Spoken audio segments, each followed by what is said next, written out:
I didn't expect her to open the door barefoot, holding a glass of red wine. She smiled, not wide, just enough. A kind of tired softness lingered on her face, like she hadn't smiled like that in a while. Her hair was loosely tied back, a few strands falling around her face in a way that didn't look intentional but somehow perfect. I was just there to walk her dog. That was the agreement. "Hi, you're early," she said, looking at the clock behind her but not really caring. She stepped aside, letting me in like we'd done this 100 times before. I wasn't sure if I should step inside or stay on the doormat. "I was nearby," I said.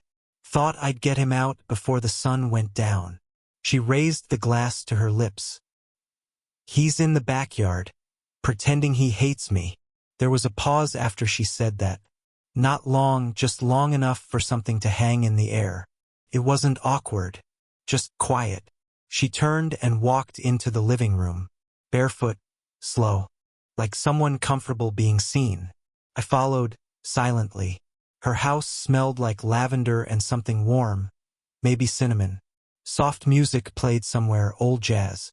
The curtains were still open, letting in the late afternoon sun. It lit the edge of her cheekbone like gold. I'd only been walking her dog for a couple weeks.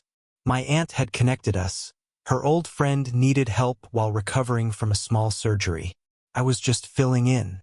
But I wasn't expecting her. Not the way she looked. Not the way she looked at me. "Do you want to stay for wine?" she asked, not turning around.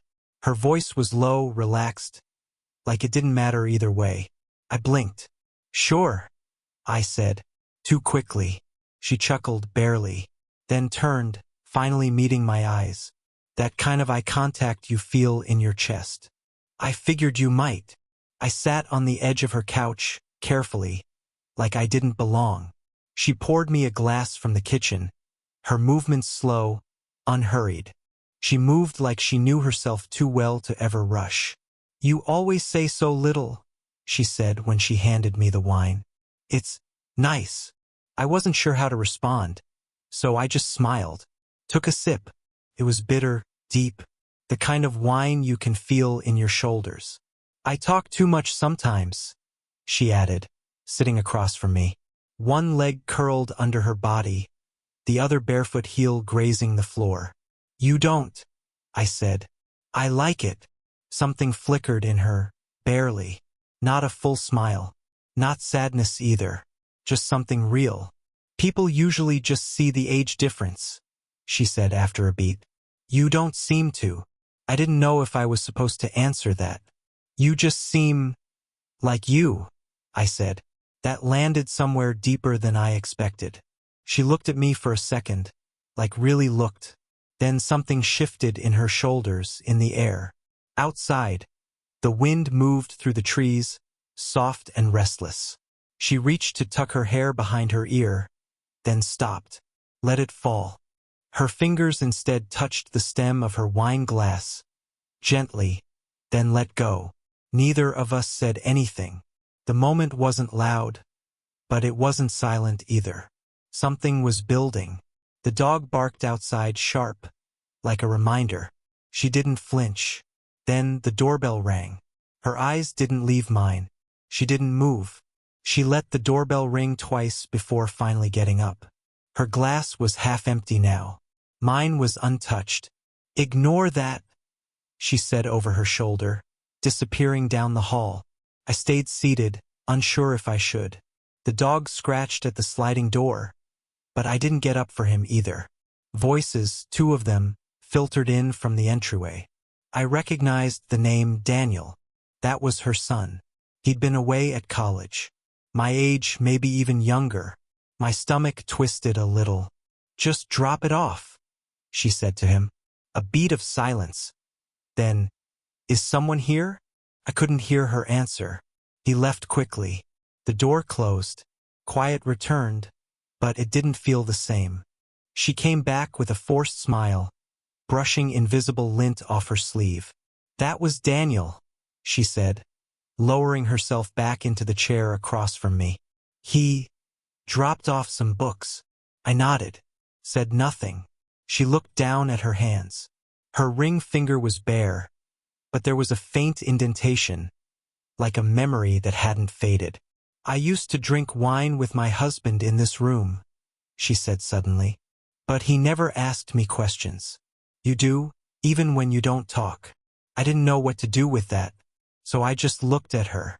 Waited. He left 3 years ago. Just packed a bag and drove off. Her voice didn't crack, but she folded her hands tightly. No explanation. Just stopped loving me, I guess. I felt something heavy press against my chest. Not pity, just something sharp, something quiet and angry on her behalf. I'm sorry, I said, and meant it. She shrugged like she'd rehearsed that part. What about you? She asked. No girlfriend? No one your age who makes more sense. I gave a half smile.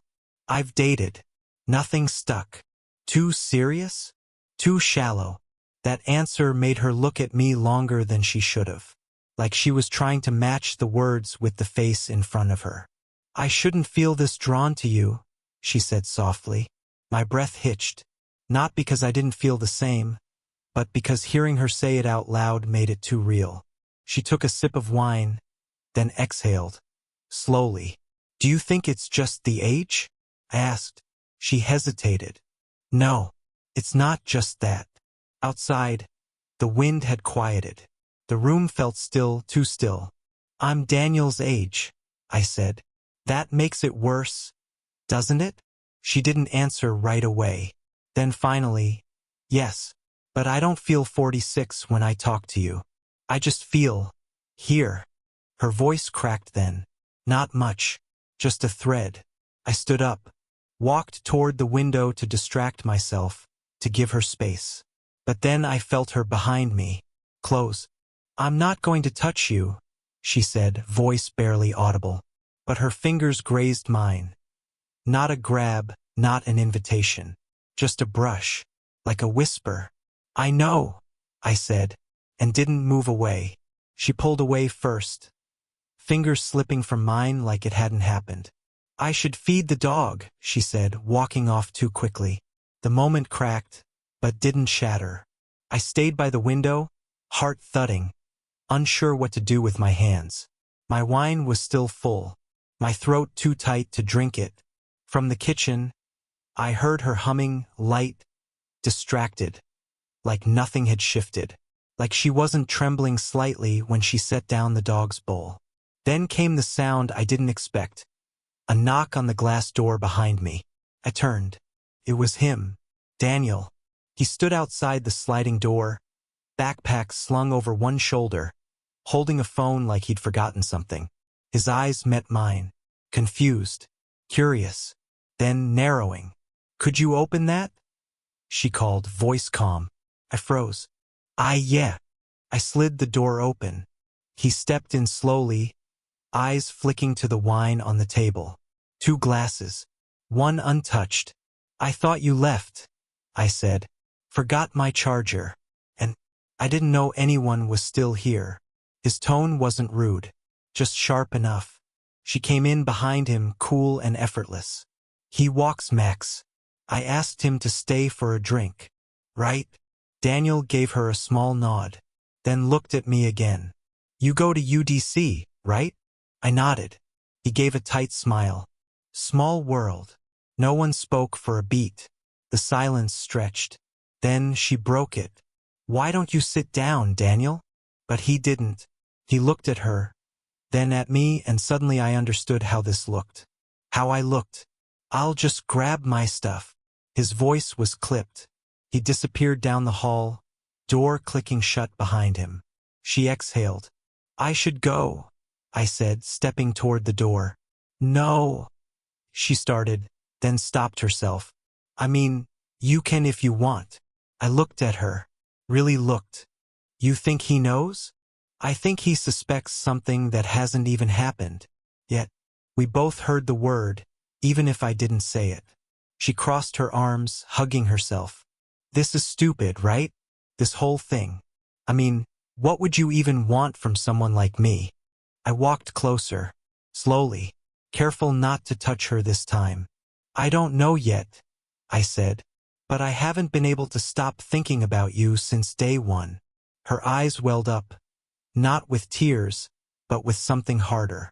Wanting, maybe, fear. I don't know how to do this, she whispered. I don't either. We stood inches apart, breathing the same air, everything too loud. The refrigerator hum, the wind outside, her son down the hall. I leaned in just a little. She didn't move. But just before our lips could meet, the bedroom door opened. Daniel's footsteps echoed on the tile. She stepped back. I turned away. No kiss. Not yet. I left that night without looking back. Not because I wanted to, but because I had to. Daniel watched me from the hallway, arms crossed, and she didn't follow me out. 3 days passed. No messages. No walks. No wine. Just silence. The fourth night, I stood outside her gate again. Same time, same hoodie, same stupid ache in my chest. I wasn't sure if I came to see her, or to prove to myself that I could walk away this time. The porch light was off, but I knocked anyway. She opened the door a few seconds later, barefoot again, like before. But something had changed. She looked tired, like she hadn't slept. I was hoping it wasn't you, she whispered. Then why'd you open the door? She didn't answer. I stepped inside without asking. She closed the door behind me slowly. No music this time. No wine. Just her, in a worn t-shirt, arms folded across herself like she was trying to stay in one piece. You shouldn't be here, she said. I know. I'm trying to do the right thing, she added, eyes darting away. You're too young. You have a life ahead of you. Stop. She blinked. Just stop, I said, voice lower now. You keep saying that like I don't get to decide what I want. Her breath hitched. I walked closer, not touching her, not yet. Just standing close enough for her to feel how much I meant it. I'm not a mistake waiting to happen, I said. I'm not some distraction. She swallowed hard. You don't get it, she whispered. You don't know what it's like to wake up next to someone for years and suddenly not recognize them. Or worse, have them not see you at all. She looked up at me then, eyes glassy. But you see me, she said, voice cracking. That's the problem. There it was, the thing she'd been avoiding since day one.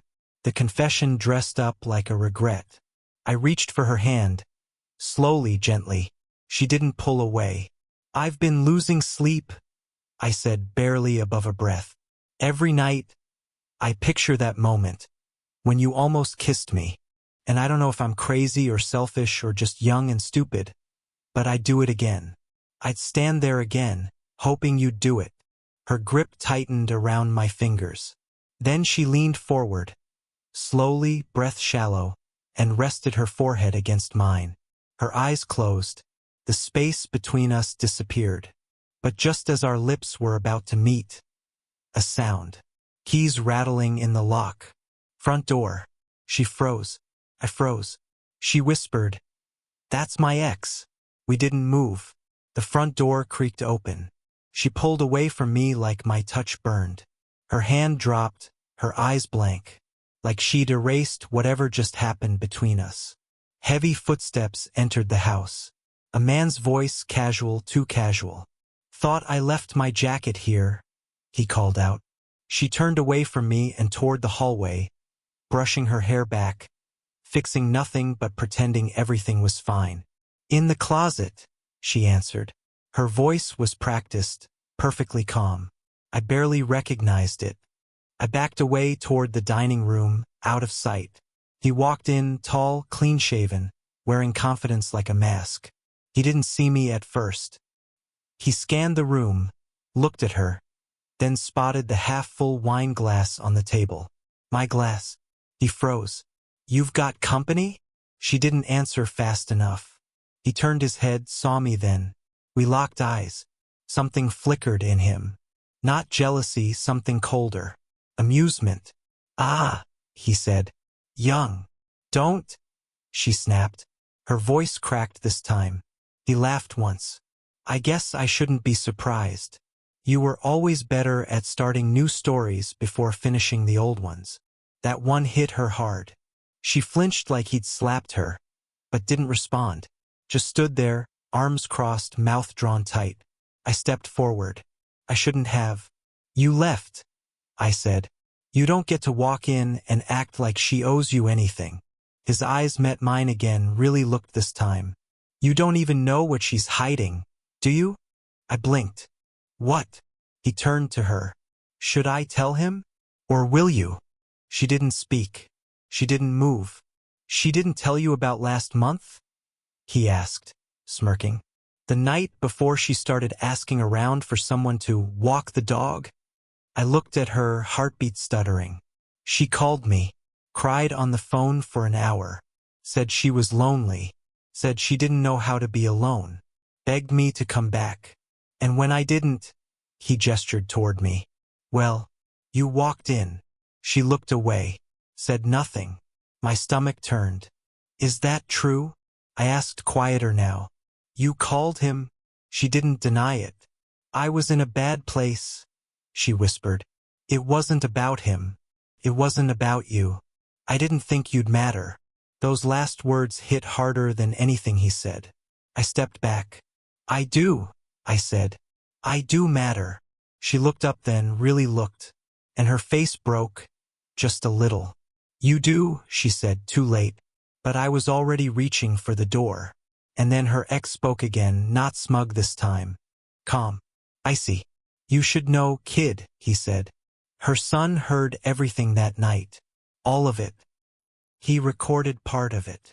My hand froze on the doorknob. She gasped. What? I turned. What do you mean recorded? He shrugged. He left his phone on. Voice memos. The kid's smarter than both of us. I didn't open the door. Not yet. The air in the room had gone still tight. Her ex leaned against the wall like he was watching a car crash. She just stood there, one hand to her chest like she'd forgotten how to breathe. Daniel wouldn't do that, she whispered. You sure? Her ex replied, his voice low, sharp. You really think he's not smart enough to protect you from yourself? Her knees buckled slightly, but she caught herself. I took one step toward her. Did he send it to anyone? Her ex shrugged. How should I know? Kid's not exactly talking to me these days either. She dropped into the nearest chair, eyes wide but unfocused. I ruined everything, she said under her breath. No, you didn't, I said. You just got scared. Her eyes lifted to meet mine, and that wrecked me more than the silence. She looked like someone who had finally realized just how far the fall was. Not from me, but from who she used to be. I was trying to feel wanted again, she said, trembling. I didn't mean for any of this to happen. I didn't think you'd become real. My throat tightened. But I did. She looked away. I never lied to you, I added. But you didn't trust me with the truth. She nodded, tears pooling now. I didn't trust myself. Her ex finally moved toward the door. I've done my part. I'll let you two sort this out.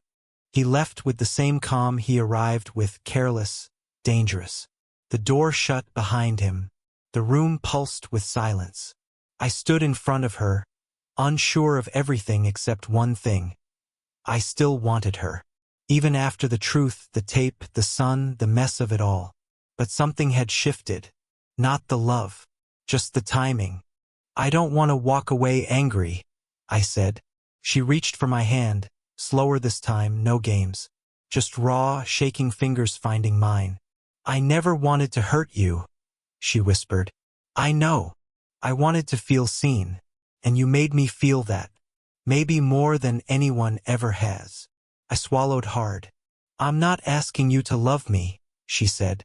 I just don't want you to regret this. I looked at her, her messy hair, her bare feet, her tear-lined face, and still, some stubborn part of me wanted to kiss her. But I didn't. Instead, I knelt in front of her, resting my forehead on her knee. I won't regret you, I said quietly, but I might need time to forgive you. She nodded slowly, brushing her fingers through my hair once. Soft, like goodbye and maybe. Outside, a car started. Inside, we sat still, just breathing. No kiss, no promises. Just two people caught in something they didn't expect, and still not ready to let go. 2 weeks passed before I heard from her again. It came as a voicemail, short, careful, her voice steady but soft. I didn't expect you to call back. I just wanted to say thank you for seeing me and for stopping before it became something I couldn't fix. Daniel's not talking to me, but I think he will. One day. And I'll wait. The way I waited too long for myself. She paused then, and I could almost picture her standing barefoot in the kitchen again, staring out that window. If you ever walk Max again, I'll probably be home. I won't ask you to stay for wine. Not unless you want to. Click. I listened to it 3 times. Then I didn't save it. I didn't go back the next day. Or the one after that. But on the 4th afternoon, I walked past her street anyway. Max barking from the yard like he remembered me. I stopped at the gate just to look. She saw me. She stepped out onto the porch, arms wrapped around herself. No wine this time. No games. Just her. We didn't say anything for a long time. Just looked at each other across the low fence. Then she said, "He deleted the recording." I raised an eyebrow. Daniel. He never sent it to anyone. Said it didn't feel fair. Like he was listening to something private. I smiled a little. He's a good guy. She nodded. He gets that from his dad. I laughed, and so did she. It wasn't bitter anymore. Just a little tired. A little lighter. I stepped closer. You look better. I feel like me again, she said. Or closer, anyway. I waited, standing there like I wasn't sure what I was allowed to want anymore. I'm moving, she said suddenly. Not far. Just a smaller place. Starting over, gently. I took that in. And us? I asked. She didn't flinch. I think what we were was real. But maybe it was real in a moment that wasn't ready to hold it. That hurt. But not in the same way as before. It was honest. Gentle.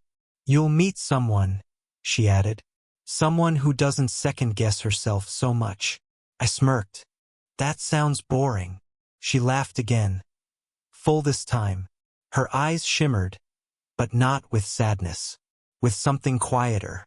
Acceptance. I turned to go, then stopped. I still think about that night, I said. I do too, she replied. Sometimes. I still wish I'd kissed you. I looked at her one last time. You kind of did, I said. And then I walked away, heart full, not broken. Some love stories don't need a perfect ending. Sometimes it's enough to be seen, even if it's just once, even if it doesn't last forever.